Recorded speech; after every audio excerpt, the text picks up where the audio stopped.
ГСП онлайн. Городские новости сейчас. Клуб «Арктик Университет» начинает новый сезон с глобальными изменениями. Главное, в ноябре команда переедет в Санкт-Петербург, сменит название и в целом перестанет быть ухтинской командой от УГТУ. Новое наименование СК «Горный». Вместе с этим поменялся главный тренер, ушли 4 игрока и добавилась 5 новичков. Однако, что касается класса и опыта, то здесь все в плюс. В команде появилась опытнейший бывший защитник Скифа Анастасия Смирнова и 2 легионера из Канады и США.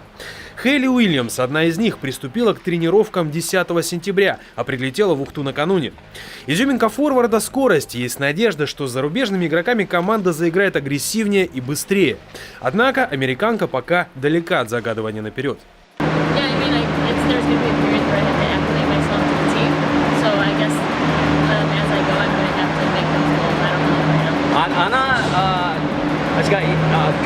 Первое время это, конечно, акклиматизация для меня. И я понимаю, что я хочу делать акклиматизацию, и потом цель для меня не сколько я буду шаг за шагом. Просто все новое для меня, поэтому я хочу шаг за шагом посмотреть, потом я узнаю больше, как я буду здесь играть.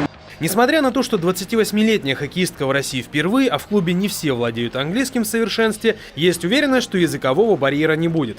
Второй легионер из Канады Татьяна Рафтер пока не приехала.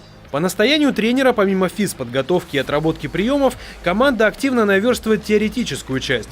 Но также девушки делятся эмоциями, что определенная грусть от расставания с привычной домашней ареной и болельщиками есть. Тем более, что местные фанаты, тогда еще Арктика, были активны, как не у многих других клубов. Однако будущие перспективы все же наступают. 7-й год уже пошел, то что я нахожусь в Ухте, играю за Ухту. Это самый ужасный сезон был, это вот для меня 6-й сезон, это предыдущий. И сейчас новый тренер, как говорится, все с чистого листа.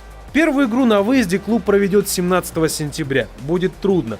Матчи штрафы Ганеева и Верховцева из прошлого сезона осложняются возможным опозданием Татьяны Рафтер. В Ухте команда при лучшем раскладе сыграет еще 9 игр нового сезона. Ближайшее 23 сентября.